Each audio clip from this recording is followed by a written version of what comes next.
Welcome back. You are listening to Nate the Hate on YouTube, iTunes, Spotify, and Google Podcasts. Be sure to like the video and subscribe to the channel if you have not already. And with that, I'd like to welcome in my co-host, Modern Vintage Gamer. Hello, Nate. It's great to be here. And what are we talking about today? I think we got some interesting stuff to talk about. We do, and this was actually going to be a topic that we were going to address a couple of weeks ago, but then VGC came out with a very abrupt and unexpected report regarding the Switch 2 and dev kits, and we opted to discuss that last week. But somehow time and the universe had favored us, as the topic we're going to discuss today is very timely and relevant due to recent comments made by Take-Two's CEO regarding backwards compatibility. That's right, we are going to talk about MVG's favorite topic, which is backwards compatibility for the upcoming Switch successor, or easily dubbed the Switch 2. But we're not going to talk about why it may not be there. We're also going to talk about why it will be there and the importance of backwards compatibility when it comes to home gaming consoles. But we're going to begin the episode with why backwards compatibility may not be present in the upcoming Switch successor, because there are several reasons why it may not be featured in the hardware. And one of the reasons is a technological reason. And this is something MVG has discussed at length on his own channel several months ago. And right now, we're just going to get a very brief recap on some of the technical obstacles which could potentially prohibit backwards compatibility coming to Switch 2. But I do want to emphasize that these obstacles are not issues that cannot be solved for. These are things NVIDIA and Nintendo can find solutions to and easily rectify if they see so fit. Yeah, so I have made a video on this, so I definitely don't want to kind of go too deep on this topic. Check out my video on Switch backward compatibility if you want to learn more. But at a high level, the concerns really stem from that the NVIDIA hardware, the Tegra X1, and kind of what we're expecting to see next. There's probably a low chance that anything will be baked in the hardware. There's really no evidence to suggest that there is any type of backward compatibility layer baked into NVIDIA hardware. So that really poses a problem with regards to how to bring games forward, right? So we're talking about a system, even though it's going to be running ARM64, the new generation of, we'll just say, Nintendo hardware, it's not going to be binary compatible, which means that games will need to be kind of rebuilt to run on new hardware without a proper layer to kind of facilitate that. So I've made different scenarios based around that specific topic, but ultimately there is a technical concern that it may not happen, right? And we will have a link to MVG's more detailed video on the technical hurdles in the description below.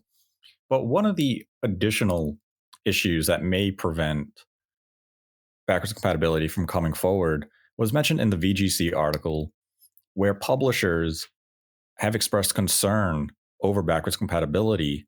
And this concern is not exclusive to the Switch or Nintendo. This is a concern these publishers have for all console manufacturers. It's simply put that these publishers are not big fans of backwards compatibility, and some of it just comes down to the inability to re-release games with enhanced or deluxe versions. And this can date all the way back to the Game Boy and the Game Boy Color, where you had certain versions of games be enhanced with a Game Boy Color edition. Or you can even go, if you want to go for more of the HD era, you had those Xbox 360 and PlayStation 3 games that were enhanced on the PS4 or the Xbox One, where we got those deluxe editions like Fable Anniversary, Halo Anniversary, the Gears of War collection type of thing. Mm-hmm. So there's kind of been a precedent where we saw HD remasters of already HD games moving forward onto systems that may not have been compatible with the prior hardware. But this is one of those instances where even if a publisher does have concern or isn't a fan of backwards compatibility, all they can do is air their grievances to the console manufacturer. And It's on Sony, Microsoft, or Nintendo to say, we hear you. we're listening, and we understand where you're coming from on a business standpoint, but we're going to do right by our customer base, and we are going to opt to have this featured. They alone cannot sway the decision that the console manufacturer is going to do, but publisher concern is a very real thing. And we also touched upon this a bit in our episode just last week, where there are cons to backwards compatibility if you are on the publisher side of things. And you also went into detail on that a little bit then. There is some concerns, I guess, about what the next generation of Switch will be. Is it going to be a distinct platform with its own exclusives and unique kind of selling points, or is it going to be an extension of the current Switch? Publishers are concerned that if there's not that, I guess that kind of clear separation between two systems, then it may be difficult for them to sell you on the next generation, especially if it's a game that was on the previous generation that was very well beloved. It may not have the same level, it may not have the same legs as it would, if it was just a clear separation with a enhancements to bring it to next generation and things like that. Hopefully that makes sense. And another thing with the backwards compatibility topic is that if you're a publisher and you're looking at it and saying, okay, you do have backwards compatibility, you have to approach cross generation in a different way, because depending on how the platform is going to support backwards compatibility, if you're automatically going to get enhancements like we see with the Xbox Series X and the PlayStation 5, it's going to dictate how much work, potentially how much work, a developer may have to go into a cross generation release. Because let's say the next Switch or the next Nintendo hardware doesn't defaultly enhance a game. Now, you as the publisher and the developer are looking at it saying, well, this game was going to come out to the Switch. We're now Mhm. going to make it a cross gen game. We now have to make that next gen version alongside this Switch base version, and we're going to ship it on the same game card. We're going to make, this one SKU, Yep. and that's going to present more work to the development, correct? Absolutely. I think about the PlayStation 4 and the PlayStation 5, how those lines are very blurred. And it's just a bit of confusion along the way as well.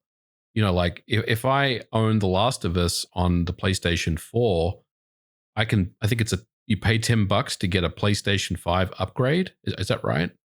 I think that's right. I'm not sure if it's for the last, because we had The Last of Us on PS3, then we had the remastered. Oh, I'm talking about, sorry, The Last of Us Part 2. Do you pay for like an upgrade on that? I believe that upgrade was free because it It's free. added 60 FPS, and I believe that's Oh, all it yeah. had added at the time. So, I mean, it's very confusing, I feel like. And I think a lot of it has to do with, well, you already have this game, you've already played it on current hardware, then it makes it very difficult for a publisher to kind of, sell you on an enhanced version. I think Sony has definitely felt some of that pain with PlayStation 5. So having that kind of, because I mean, look, the PlayStation 5 is its own unique thing and its own entity. But I don't know. I mean, let me ask you: do you feel like it's an extension of the PS4? Because I feel like it is in many ways, personally. At this point of the generation, I do feel as though the PlayStation 5 is just a PS4 Pro's Pro. A Yeah. lot of it is just the extension of the prior generation. We haven't seen that many innovations that have set a clear line that separates PlayStation 5 from PlayStation 4. Like, yes, we Mhm. have the SSD, and that is really this generation's innovative, advancement. But the DualSense controller, while it does have some unique features, it's still largely the same as a DualShock. Right. Yes, it has the enhanced type of rumble features and such.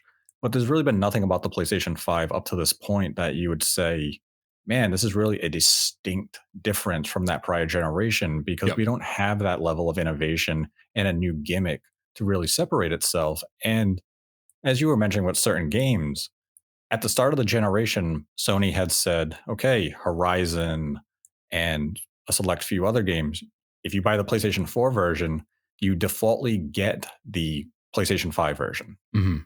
Then as the generation went on, if you weren't part of that initial list, they would charge you $10 to get a PlayStation 5 upgrade. So if you wanted to buy Ghost of Tsushima Director's Cut Yeah. on PlayStation 4 and you wanted to get the PlayStation 5 enhancements, that was a $10 upgrade. Right. And that was their way of, I guess, charging for that next generation development fee because work did have to go into that version. So when we come back to the Switch topic, and let's just say it's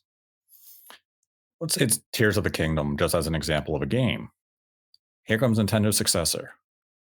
Well, if I'm Nintendo, am I going to charge you a $10 upgrade fee, or am I going to by default to just give you these enhancements via backwards compatibility? Yeah. And like while Sony does this for their first party games, there's also some third party games that have tried to say, okay, give us $10 as well to get those, those enhancements and boost into the next generation.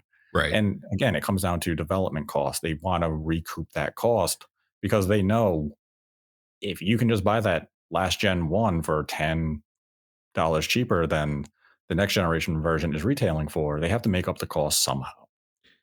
Here's another scenario. Mario Kart. So let's say that the system is backward compatible and everyone, all 52, is it 54 million people that have Mario Kart are playing it on new hardware.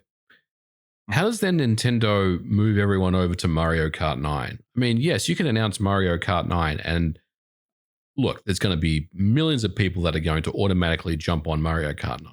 But how do you maximize getting, the majority of your Mario Kart 8 customers to Mario Kart 9?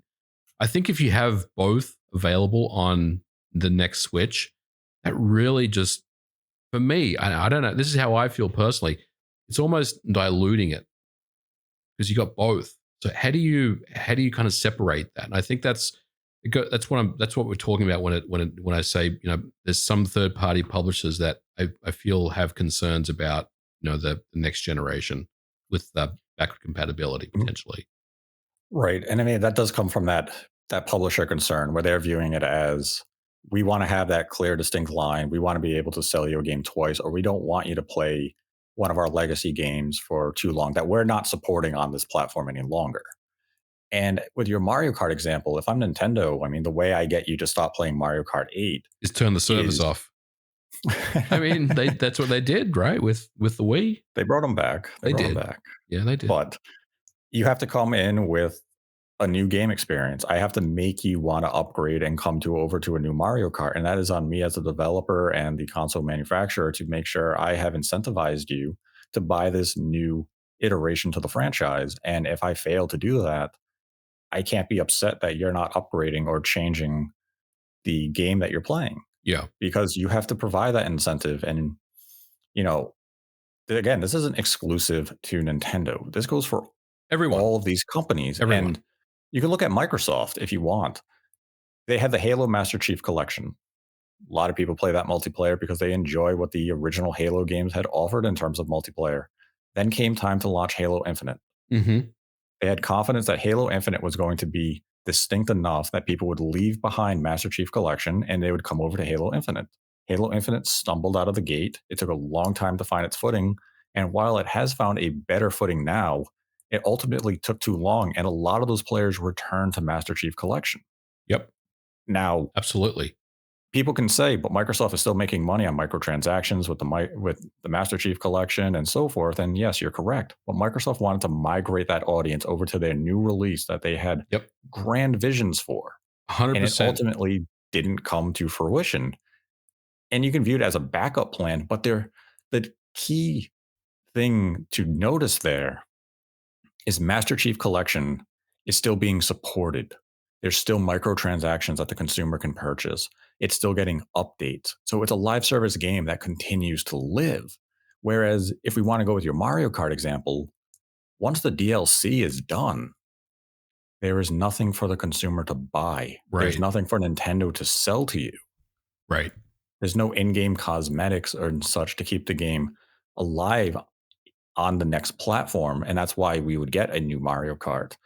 But you're right. That is where that publisher support or concern comes from. And it just comes from the idea of we want to be able to sell you an old game for a second or third time. Mm-hmm. And to the consumer, I can understand hearing it and saying, "Well, that doesn't make any sense." Yep. This is from the business standpoint of how can we cash in on your nostalgia I and on mean, your memories? the way that I would see it is, let's say it's not backward compatible. Offer the Mario Kart collection where you've got everything from the Super NES up to the maybe the GameCube version or the Wii version. And yeah, like you're right, just sell them on the nostalgia, sell them on the stuff, even though they've Mhm. already played it and they probably already owned it at some point. Maybe they still do. You offer a collection. That's a good way to get people, you know, double dipping on your product. Now, another detractor for not having backwards compatibility is that it requires you to have the legacy hardware. So if Right. I want to play my Switch games, I need to have a Switch. Just like if you want to play your N64 games, you need an N64.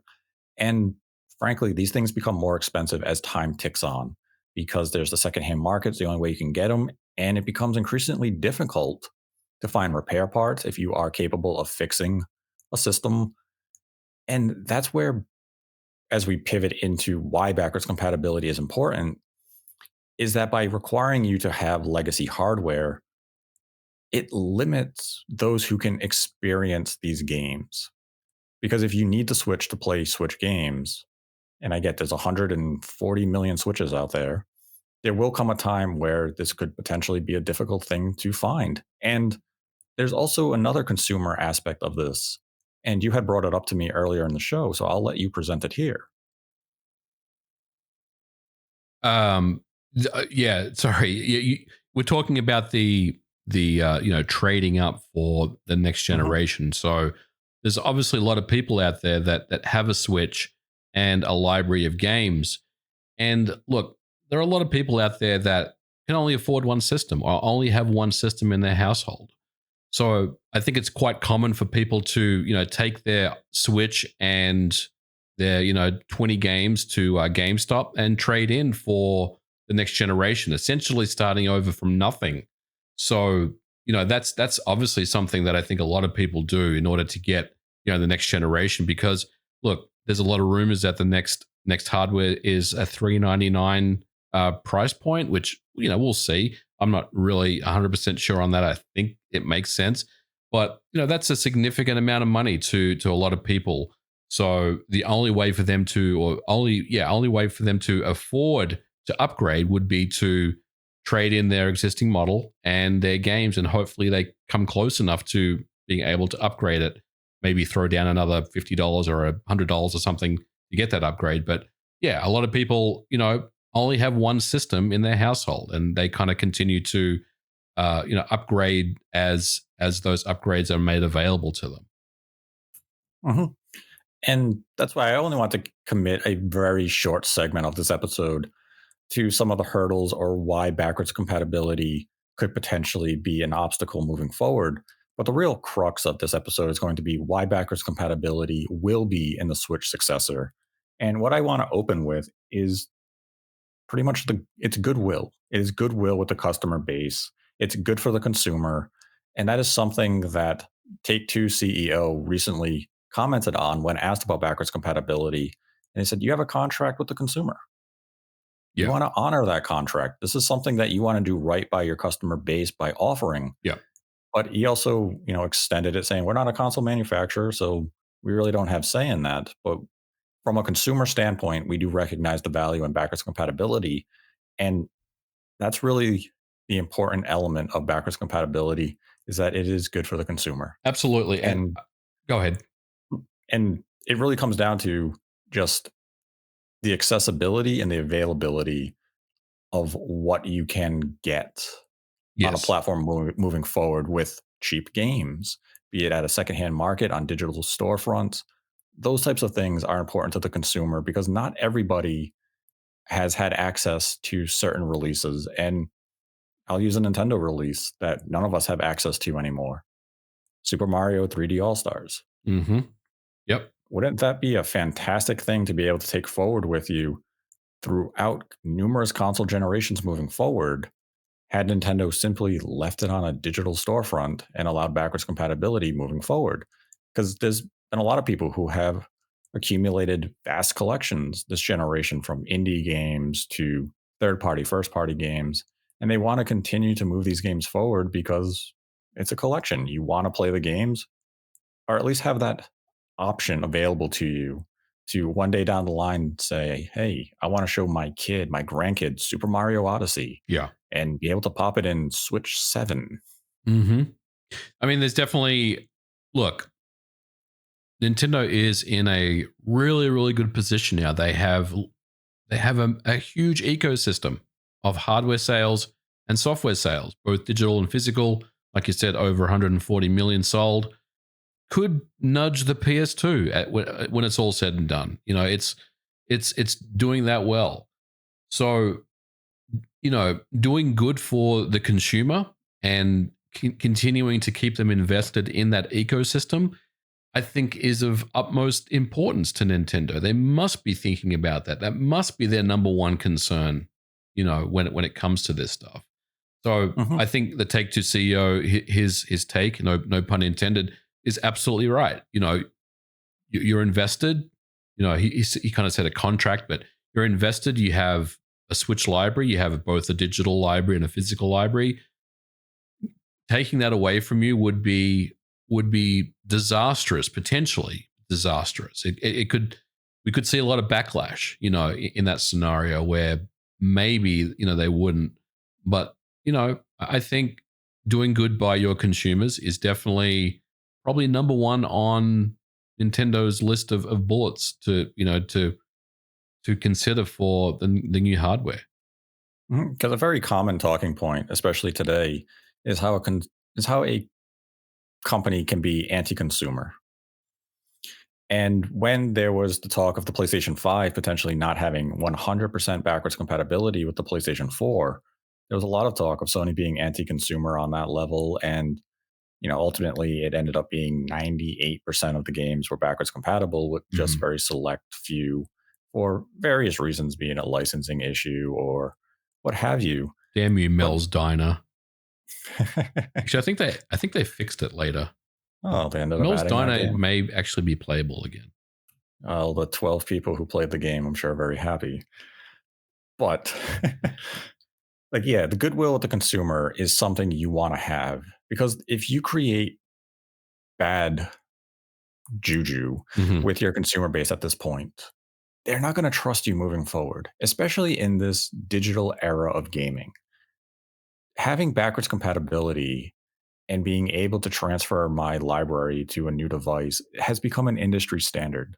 Yeah. This is something we have on our cell phones. This is something that Microsoft and Sony also employ. So it's important. This is something that the industry views Yes. as just a standard operating procedure because they recognize that you have bought these digital goods and you want to have access to them at your convenience on whatever device you may have that allows you to access these games. So that comes back into that goodwill.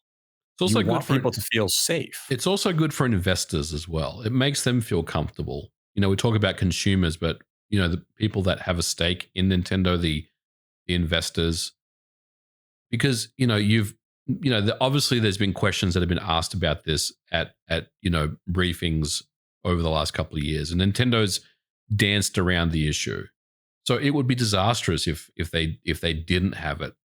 I think it would definitely blow back on them. Investors would be pretty unhappy about it, I would think, especially when you haven't really said too much about it, but you've kind of left it open to kind of imply that you are thinking about those things.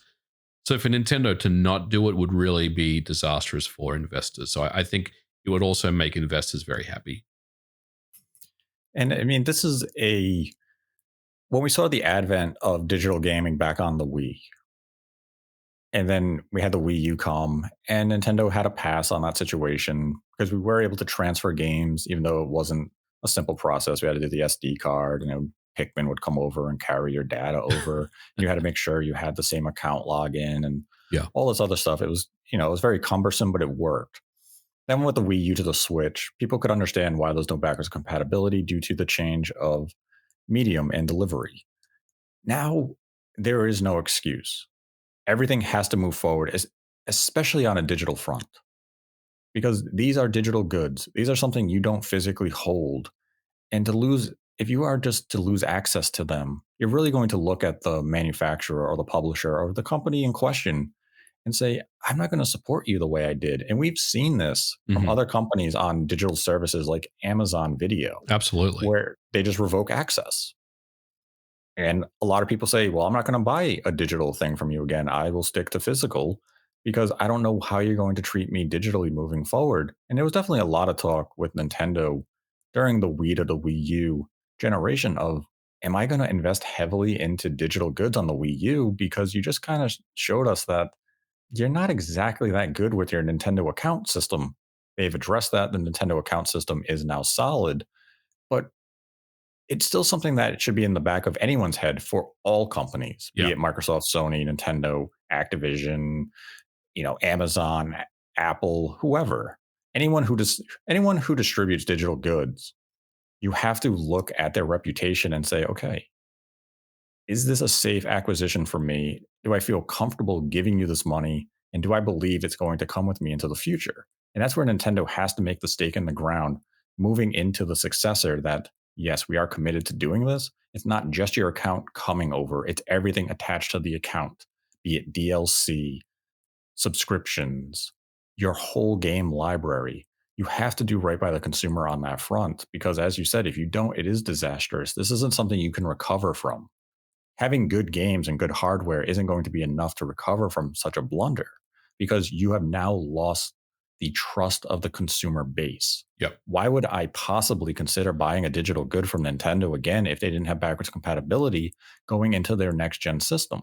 I You've think now, for 3 generations, have failed on that front.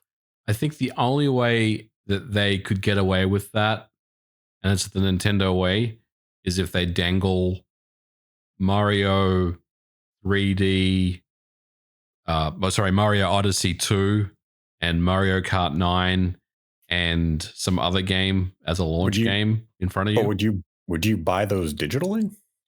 I probably would not Like, if personally. they didn't have backwards compatibility, why would you buy them digitally? You just lost access to your digital library on the prior console. Well, I mean, that's the $1 million thing, right? I mean, that's what we're talking about. Mhm. It would be, but look, Nintendo's always good at selling you the next thing, So, but I would agree with you. That would be disastrous if that scenario Mhm. happened. Now, another benefit to having backwards compatibility, and this may be to the dismay of some publishers, is that it does expand the software library on day one.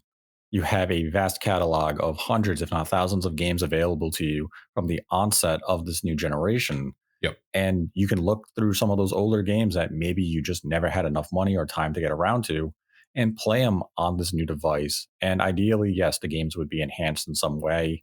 But even if they're not, you sold your old Switch so you could buy a new piece of hardware and you have this vast catalog and you say, okay, man, it's been a while since I played ARMS. I'm going Hmm. to revisit ARMS with this new controller that Nintendo made because maybe it feels better or maybe the motion's a little better or whatever. And you replay this vast catalog or you look at some of the releases that maybe were within that 12 to 18-month window in the lead up to the hardware that you simply passed on because there is fatigue. Fatigue happens with technology, where what bleh, with what once excited you in 2017 may not excite you as much in 2023. You look at the Switch and say, I had a lot of good memories with you, but you begin to look at the games, you recognize they're looking old, they're feeling old, and you've moved on to the PlayStation 5 or the Xbox Series X and the new 4K HDR, 120 frames, visuals, and you're skipping some recent releases. Let's say Pikmin 4. Now, new Nintendo hardware comes around.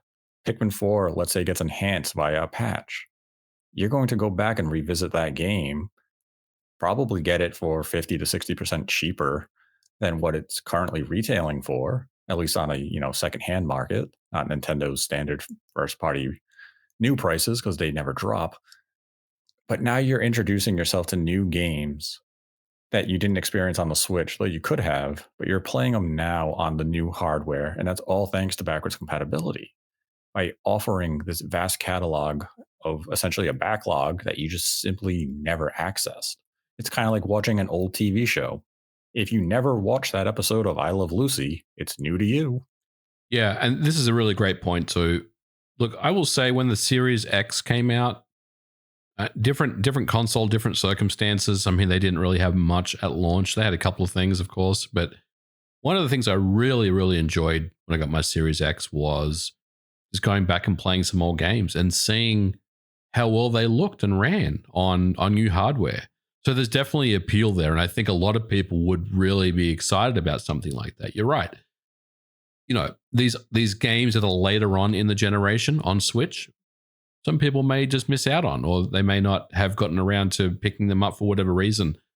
And it gives them an opportunity to have a chance to play those games on new hardware and potentially, like you Mhm. said, have those games enhanced in some way. So there's definitely a lot to say about that. I both enjoyed the PS5 and the Xbox series when they came out because it was really nice to play some legacy games on them and see how well they looked and ran on a modern Mhm. system. So there's definitely I think that's a real important one. I mean, I would say in many ways the Xbox Series X thrived off backwards compatibility in its early days, only because they did backwards compatibility so right, where you could go back to the original Xbox. You could Yep. get Xbox 360 games that had HDR enabled, had FPS boost, they had resolution boost. So if you went to go back and play the Gears of War trilogy, all of a sudden they are now far better than you remember thanks to the backwards compatibility solution Microsoft has employed on the Xbox Series X. And it incentivized people to purchase some of these games again because they want to play something like Ninja Gaiden Black with 4K resolution. Hmm.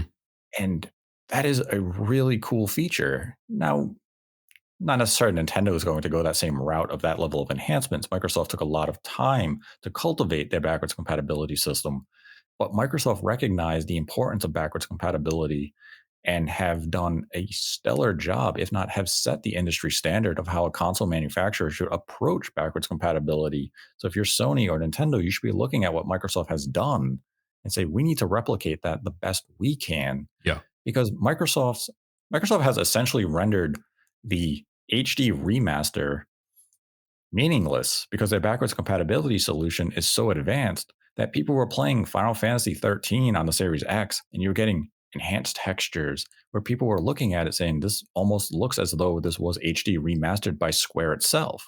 Right. But now if you're Square Enix, you're looking at that and saying you just took away a remastering opportunity from us. Exactly. And Yep. if you could look no further than Red Dead Redemption. Oh, I knew you were going to say that. I You're right. have to. They But took away an opportunity for Xbox. It's already there. they took a yeah, when you look at the announcement, it's coming to PS4 and Switch. There is no Xbox SKU because there's no reason to do it. The backwards compatibility is advanced enough that it's giving you those 4K textures. It's giving you 60 FPS, or is it 30 FPS? It might be still 30, 30 FPS. but it's giving you 4K 30 FPS just by default. That they don't need to re-release an Xbox One version of the game because you can play the original 360 right on that hardware and get all those benefits. And that's where it comes back to that publisher concern of you just Yeah. cost us $50 and a Yep. re-release because your backwards compatibility was so good, we can't make the game again. Right.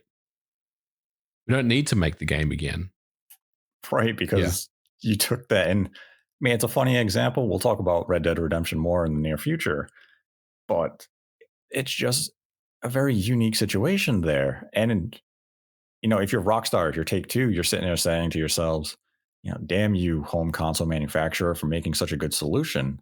But the home console manufacturer saying this is great for our customer base because if they're curious now and they want to play Red Dead Redemption, like right now, if you have interest in Red Dead Redemption and you want to play it, you don't have to wait next week to buy the $50 copy. You can play it on your Xbox Series X right now and get the exact same experience. And it's going to cost you less than $50. Yeah. So something to consider if you're on the fence right now. But another positive of having backwards compatibility on the Switch successor is that there is no need for legacy hardware. That's right. You can easily dispatch or get rid of it. You don't need it anymore, which means that we talked about, trading up for a new model and all that stuff. But yeah, I mean, even if you don't want to do that, basically your old hardware will kind of just be just that. It won't be required. It'll be something that will be, you could put it on your shelf or you could do anything you want with it. But it'll become kind of retro legacy hardware that really just doesn't have any purpose because you've got something new to use. Like the Xbox One right now is a completely useless, meaningless piece of hardware. There's no reason to hold on to an Xbox One. What So about if you Jedi had Survivor? one, no. Jedi Survivor. Why would I play it on my Xbox One if I have a Series S or X? Well, Respawn is making a version of it. So I can just see how bad it is. So it's mostly a curiosity piece of It is. I mean, and you're absolutely, I'm just messing around. You're right. I mean, there is no reason to have an Xbox One anymore, and that hasn't been since the Xbox Series line released. It literally rendered that system obsolete at that point. I mean, that's a great thing if you're the consumer who's looking to save some money while upgrading. I'm going to sell my VCR. I'm going to get this brand new Series X or Series S, save myself some money, and I'm going to experience things in better performance, better visuals than the Xbox One ever could have imagined. So if you're Nintendo, you're going into that, I can trade in my Switch so I can get the Switch 2. It's a nice little incentive. It again comes down to goodwill to the customer. Even though it's not a Nintendo initiative per se, but they're allowing that option to you of, I know all my games are going to transfer. I know I have no concern. I'm going to get rid of this piece of hardware. I'm going to sell it on the secondhand market. I'm going to go to GameStop. I'm going to trade it in. I'm going to buy a brand new Switch successor. And Nintendo made money on that. And now from that, you're going to buy brand new games. It's the circle of life for technology. Yeah, definitely. Get rid of the old, buy the new, and keep it going. And that's why backwards compatibility is so important to all consoles and all console manufacturers. There's just a lot of incentives to ensure that you have this functionality there. And I mean, we're both in agreement that the Switch successor must have backwards compatibility. Yes, I agree with you. It must have it, but I will say the way that they execute and deliver that, I'm still really not sure about. But I agree with you that they must provide something for their customers. Now, do you agree with the CEO's statement where he did kind of end with, it's nice to have, but it's not of utmost importance? Do you kind of agree with that statement? Because when we look at the percentage of individuals who use backwards compatibility, it's really not that high. Yeah, I mean, that's a great point. Like, if you look at the numbers of people that are actually playing older games on modern hardware, I think the number, the percentages aren't that high. I mean, I think that's been very well known, pretty much since the beginning. In fact, going back to the days of the Xbox 360, if you recall, played OG Xbox games, Microsoft would do kind of incremental updates, remember, to make the OG Xbox library available on the 360. And I think they kind of maxed that at about, I'll say about 50% of the entire library, which I think was about, I don't know, 500 or 600 games maybe, or something along those lines. But they basically stopped it and they announced that they were no longer doing it. And I remember at the time they said they were no longer doing it because it had fallen away. The kind of the interest wasn't really there. You know what I mean?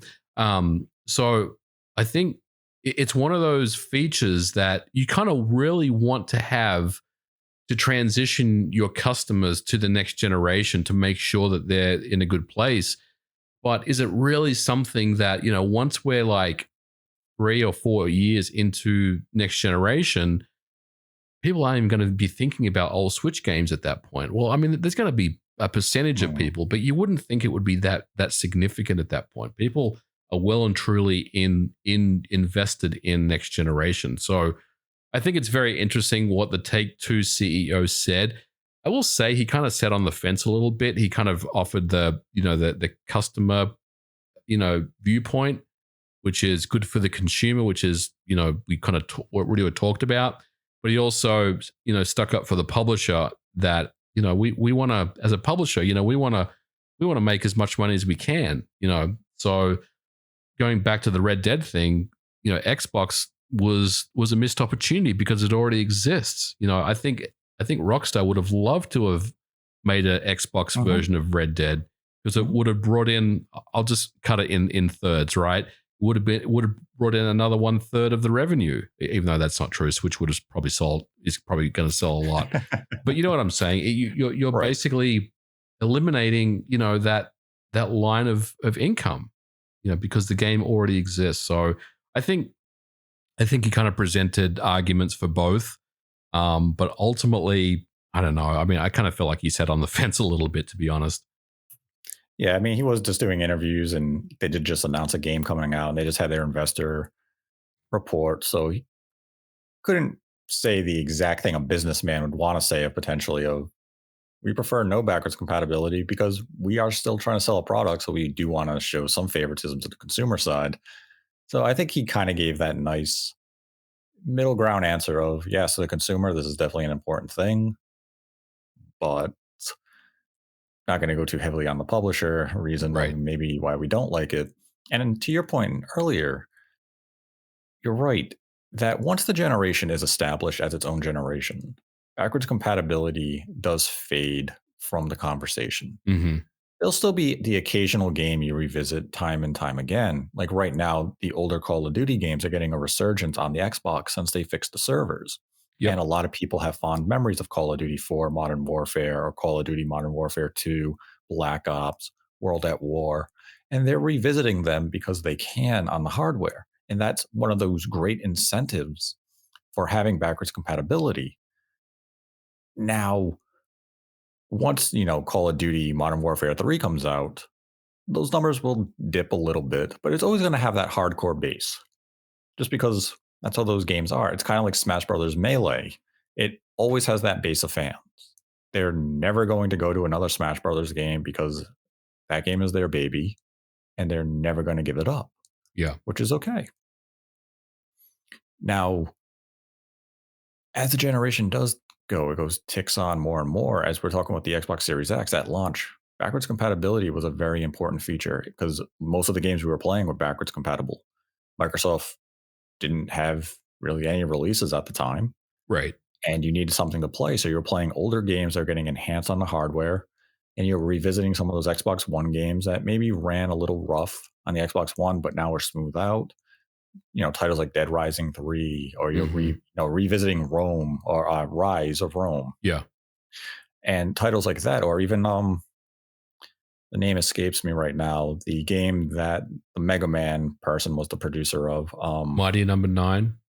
No, this one was good. Blood something. It was. I You can mean see it. Inafune? He was involved with the guys who made Metroid Prime. Made it. Oh, I can see it, the character with the robot dog. yeah, I can't remember. Recore. Recall. Yeah. Recore. Yeah. That was a good game. I liked it. It was a good game. Ran rough on the Xbox One. It really better did. on if you play it on the Series X now. But it's like those types of things. Like, hey, I remember this game really being really rough on the Xbox One. I'm going to revisit it. And that's something you did in those early days while you were waiting for the next big release. Yep. Once the big releases come, backwards compatibility's importance does fade outside of those legacy moments of just being able to have that option of being able to play a game. And again, that is an important element of having just that legacy access to things. And in the digital era, it has to be a standard. I want to be able to access my digital collection of 200 Switch games moving forward. Because otherwise, you would look at that as just wasted money. Thousands of dollars spent on content I can't access. Right. So backwards compatibility, yeah, ultimately, we're both on the side of it has to be there. If it's not, it is a huge blunder by Nintendo and one they will not get a pass on for this upcoming generation. It's an industry standard. Microsoft and Sony have showed their commitments to it, and it's time for Nintendo to show that they are committed to it as well. And ultimately, VGC did talk a little more about backwards compatibility last week on a podcast where Andy mentioned one source tells him it has backwards compatibility, one tells him it does not. Why there's so much uncertainty at this point is anyone's guess, but hopefully we do get clarity in the very near future, be it following Gamescom's meetings, Tokyo Game Show. Hopefully someone in the media is able to talk to some development contacts, get a Right. crystal answer on what is happening with backwards compatibility. If not, we can simply wait for Nintendo to make an official announcement and detail how they're approaching backwards compatibility, be it all games, physical and digital, will be accessible, or is it just going to be digital only? However, they approach it. Mm-hmm. But this is a very important feature for gaming and one that cannot be understated. Yeah. This is essential now. This isn't just a perk. This is something that all systems moving forward must have equipped. Absolutely. And I guess I just want to talk about the thing that Andy said about, he heard that one developer said it does and one said he wasn't sure or it doesn't. I've kind of talked about this as well. I think I mentioned it on the Spawncast last week or 2 weeks ago, but I think the goal right now for those developers that do have dev kits is to make new games. So there's really no reason why they would be concerned about backward compatibility when their focus is to build, I'm assuming, launch games for new hardware. So it potentially could be something that is not currently offered in development hardware right now, which, potentially could lead to certain assumptions being made for and against backward compatibility. But I am curious that, there is different chatter going around that someone is saying yes and someone saying no. I think Nintendo is probably keeping this very close to their chest right now. I think any dev hardware, dev kits that are out there really doesn't paint the full picture as to what that would mean for backward compatibility. I think that any dev hardware that's out right now, its main focus or its only focus is to build new games for new hardware. Mm-hmm. Yeah, I do wonder if it's a combination of potentially some outdated information and that the backwards compatibility solution is still a work in progress. Yes. So not every developer gets briefed at the exact same time. It's kind of based on that tier of importance. So there could just be that trickle effect that it hasn't trickled down to one of those contacts or their development house. And that's what's creating this misty fog like effect in terms of information distribution. Yeah. So right now, I would say, operate under the belief that backwards compatibility will be there. If you opt to, I mean, I personally go in with I'm expecting nothing and then be surprised when it is there. Mm-hmm. Then to assume something's there, then be mad when it's not. That Right. way, it's just me setting my expectation of this way I can't be disappointed. I can only be surprised. I think the way that people maybe should think about this is it's more like a spectrum, right? Like from 0 to no backward compatibility at all to 100, which is every single physical product and every single digital product will be playable on new hardware. The number is going to sit somewhere in between that. And I think, you know what I'm saying? I feel like there's going to be some type of situation where maybe all your digital games will come over, but there's no way to play physical games.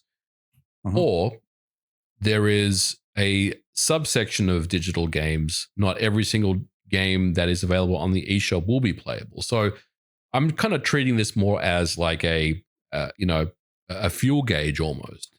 Empty is nothing and full is everything. Where does it actually sit? And I think there's a happy medium in there somewhere where games will be playable. Right. Yeah, and it'll be beyond just NSO. Absolutely. It will be actual Switch game. NSO, I think if it was just NSO, it would put it at like 15%. You know what I'm saying? Maybe not that low, maybe a little higher, but you know what I mean? Like it has to be more than just NSO. Yes. I mean, NSO being there day one is important because we can't continue to restart this virtual console NSO library of games. It has to be exactly at what it is at the moment the next gen system launches. Whatever NSO's offerings are there, that has to be there day one, and then they can build from that. It can't be, hey, you remember those games you waited years for? Get ready to wait for them again. No, Right, right. like it's great that it's there, but no, I'm not doing this again. Yeah, backwards compatibility very important. While there are some reasons that it may not be there, none of them are significant enough that they are reasonable percentages that they would prevent backwards compatibility from coming to the Switch successor. There's only positive reasons to make it backwards compatible. And if Nintendo wants to make the consumer base happy, they will have backwards compatibility there. After all, as they once said at E3, Nintendo is about making smiles. And if they want to make us smile, backwards compatibility will be there. Though the E3 conference that quote comes from didn't make anyone smile. We had to watch someone try to snowboard on a Oh Wii Fit yeah, board. that was terrible. Then we had Wii Music after that. Yeah. And everyone sat there in confusion saying, what are you showing us, Cammy Dunham? Please stop. Oh, the good old Please. days. With Sean White. What a terrible. That was terrible. I should have come up with a better tagline. Well, things only got better. They couldn't get any worse. But with that, let's go into some happy Streamlabs questions for the week. And our first one comes from Liam Werner, who donated $1 and writes, based off gut feeling at this point, since that's almost all we have, do you think the next Nintendo console is backwards compatible? Liam, just listen to our thoughts. But TLDR, I think we're both saying yes. Mm-hmm. Then we had a $1 donation from Blue Ink Blot. Do you think in our lifetimes, Nintendo will ever remake Super Mario 64? Can that game even retain the legendary impact it had shifting the medium from 2D to 3D for modern audiences? Or is some art truly inseparable from the era and time they influenced? I'm going to say no. I think that game will never be remade officially by Nintendo. Yeah, I don't think there's really that much value to, I'll say, HD it. When they remade it for the DS, I think it was kind of that technological showpiece of we made Mario 64 on a Yep. portable. Yep. Wow. Did you ever imagine this could be possible? We're so far beyond that now. I don't think going back to Mario 64, HDing it and making it modern will really have that much value because you have to understand that those who grew up with Mario 64 on the N64, like myself, I'm nearing 40. That group is old now. Oh yeah, we're boomers. No one cares Right. about us. So the game is already kind of fallen from its legendary status in some circles, especially the younger crowd who plays it. They play it and Yeah. say, man, this camera's terrible. The Yeah, it's controls aren't that good. Why is this game crusty. so influential? Crusty. It's low polygon. Mhm. Runs at 30 FPS. What is this? It's terrible. But at the time, seeing Mario run in a circle, oh my God. It was revolutionary. So yeah, I don't think there's that much value in remaking Mario 64. And that's Yeah. painful to say because that game changed gaming forever. But some things are just products of their time, no matter how revolutionary they were. Then had a dollar donation from Linus Suck. Maybe in minority on backwards compatibility for Switch successor. As someone with limited time, I am searching for new experiences. Playing old games with slightly better performance isn't at the top of my list. Just support the old Switch for 10 more years. Well, they could very well do that. I mean, there's nothing stopping Nintendo from continuing to sell the Switch and have games come out for the Switch for the next couple of years. It could end up being a 10-year system. So, I wouldn't rule that out. I don't think it's just going to come to a dead stop. I think the Switch will still exist, and it will be potentially, that lower end product that may kind of fit, that audience. But if you've still got games like Mario Kart 8 on there, and Super Smash Brothers, and Animal Crossing, and Mario Odyssey, and Mario Wonder, and Zelda, it's still going to sell many, many, many millions of units. So it could be a 10-year system. I mean, if you don't have interest in the old games, I mean, I guess the simple solution is, you just don't buy them and, buy whatever new experiences Nintendo puts on their new platform. Then had a $12 donation from Project Atlantis.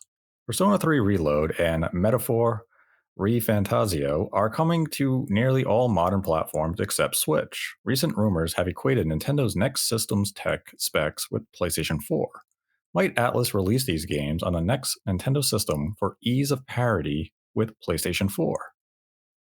If Atlas sees value in bringing it over to the Switch successor, then anything is possible. It would just be a fairly late port, and given that Atlas does like to bring releases at a somewhat scattered shot, or if not revisit a game and make it a royal edition or a more complete edition, I would definitely say there is a reasonable chance that such release would come to a Switch successor of those two games. Agree. Then had a follow-up question from Project Atlantis with a $3 donation. The real test for a Big Three president is the launch of a new console generation. Furukawa is about to show us what he's made of. What are both of your thoughts on Mr. Furukawa's leadership thus far? What do you expect, and what do you hope for? I think Furukawa has been very safe, very meticulous, and I think he's made all the right moves. And I agree with you. I think this is Furukawa's biggest test. This is going to be his console generation, not one that he kind of, took over or inherited from, the previous president. Was it Kimishima? Was it Kimishima? Anyway. Yes. Yeah. So yeah, this is definitely Furukawa's biggest test.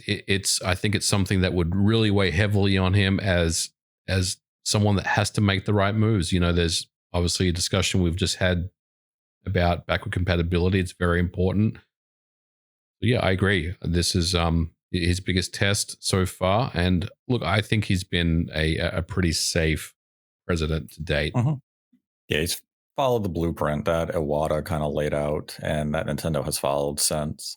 And now is the time to see if they're going to branch out and do something of their own concept. They may still follow the blueprint of what the Switch was and just innovate from there, but this is going to be an important launch for Nintendo and for Nintendo's leadership to see if they can continue to innovate and be that company that we have come to know over the last couple of decades. But so far, he has been very conservative in his approach. Has found success in doing so. But with the transition to a new launch of hardware, there's going to be that natural risk and gamble involved. And we'll see how they approach it.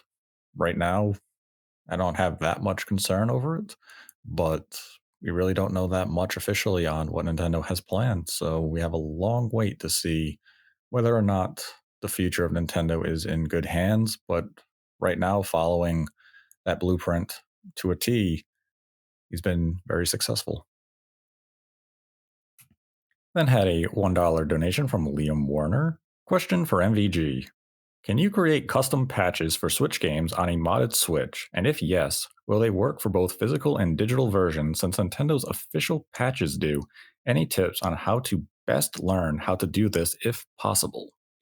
I don't think there's a way you could do that. So if you had a commercial game that you wanted to patch and you used a homebrew environment to make that patch, I mean, there may be some smart trickery involved to do that, but I don't think there's a real seamless way to do that. Unfortunately, you would need, you'd have to rebuild that game with a homebrew SDK, which means you'd need access to that source code. Obviously, that eliminates that possibility very quickly. So I don't think you can do that. Then had a $3 donation from Matter Cakes. Is it fair to expect the same greatness from Rare since Microsoft acquired them? Or are they completely different beasts now? Same question would also apply to Bungie since they left Microsoft. Rare is a completely different beast. I don't care what anyone says. I know we're waiting for Everwild and Sea of Thieves is a great game. We've played Sea of Thieves. It's a good game, even though I keep crashing the boat. into You do. rocks and You stuff. almost flipped the boat over. Rare is not the same. I mean, ever since the Stamper brothers exited that company and some of the experienced talent have moved on, it's a different company, and that's okay. It doesn't have to be the same Rare, right? But I'm also very, very concerned about the future of Rare because beyond Sea of Thieves, I know we have Everwild. I don't even know what that is. I feel like we talk about Everwild once every like 8 or 9 months, Nate, and we're still scratching our heads as to what Everwild is. One Like day we'll find out. we should know by now what Everwild is. We should have anyway. I don't want to get into it, but I think Rare is a company that I'm a little bit concerned about. Bungie, I'm not really following the Destiny 2 stuff. I know that there's been some rough, choppy seas there with Destiny 2, but it's hard for me to really compare Bungie to Rare because I don't know. I mean, I feel like Bungie at least has an idea about what they're doing, but I mean, you could also argue that Sea of Thieves is the same. They keep bringing out content Mhm. there as well, but it seems like Bungie is okay. Rare, I'm a little not sure about going forward. See, I have no concern over Rare or Bungie. I think the problem that comes up with Rare is that a lot of people who have fond memories of Rare are older. Yeah, exactly. They're of our generation. We remember Rare putting out the Donkey Kong trilogy on Super NES. We remember them putting out just game after game on the N64. That's not the Rare that exists anymore. A lot of that talent has moved on. Some of it has left the industry entirely. Others tried to create their own company and didn't find that much success. Remember the company Tsunami? Yes. Yeah, Yes. they didn't really create anything. I think they made a bonsai trimming game for WiiWare, Mm-hmm. but that was a lot of that was some big names from Rare at the time. People were excited for Tsunami, and they didn't produce anything. But the Rare that we knew prior to the Microsoft acquisition no longer exist. The Right. Rare that exists now, they craft some whimsical, interesting games. I mean, depends how far back we really want to go. If we go back to the 360, you had Viva Pinata. You had, Banjo Kazooie, Nuts and Bolts. You had Cameo. And since then, they have Sea of Thieves. Yeah. And Sea of Thieves has what 20 plus million players. It's been a huge success for them. Everwild is a product that we have to see. We have to learn about it if it ever even comes to market. It was announced years ago, and we really have no idea what the vision is of the game. But what Rare is, they're still a talented studio. They're just never going to be that studio that they were in the mid 90s and early 2000s. The talent isn't there anymore. And as they've said time and time again, they don't want to revisit things like Banjo Kazooie themselves. Yeah. That's why you see Killer Instinct go to external companies. It's why Perfect Dark went to its own studio because Rare isn't equipped to do those style of games anymore. They have pivoted into a direction that they are comfortable with now. Microsoft lets them be creative and come up with unique ideas. As for Bungie, I mean, Bungie has found a lot of success since going off on their own, even pre Sony acquisition with Destiny, and now they have the Marathon reboot. Mm-hmm. They've certainly have carved their way in the industry. Their name is recognized. Their efforts are well respected. Will they ever hit those highs of Halo, what we remember? I mean, some people who have only played Destiny will easily say Bungie is greater than they were 20 years ago. It all comes down to when you were, I guess you could say, when you were exposed to Yeah. Bungie. I mean, some people would have played Oni as their first Bungie game and said, Or why Myth. did people? I played Yeah, Myth. that's right. Yeah. So it's hard to say, but I think Bungie's in a good place. I also think Rare is in a good place. I'm not concerned about either company. It's just what I'm a you expect little from them, I'm a little on worried a about personal Rare. level. Not gonna lie. I mean, I'm not saying I'm Mm, not worried about them in that I feel like they're going to be like shuttered or anything. I don't think that's gonna happen. I'm not sure about the direction of that company right now. poor Rare. Surprise me, Eh. Rare. Sea of Thieves 2. Doo-doo-doo. And our last question for this episode comes from South Coast Horizon, who donated $2.24. A crapshoot of a question.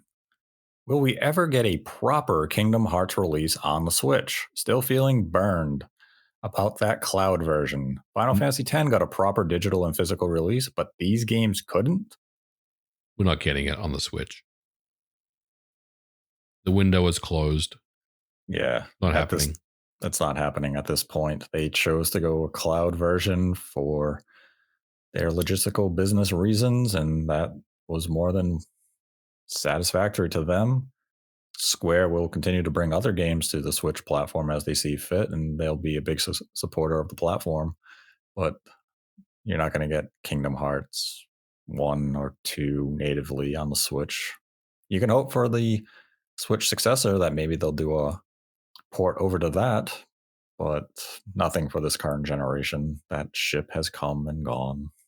And that was our final Streamlabs question for this week. If you'd like to support the channel, we have a Streamlabs link in the description below. Donate any dollar amount, ask a question. We will answer it at the end of the episode. Donate $100 or more, and we will dedicate the episode to you. And with that, I'd like to thank MVG for joining me as always. Was a pleasure, Nate. Thanks for having me on. And until next time, continue to embrace the hate.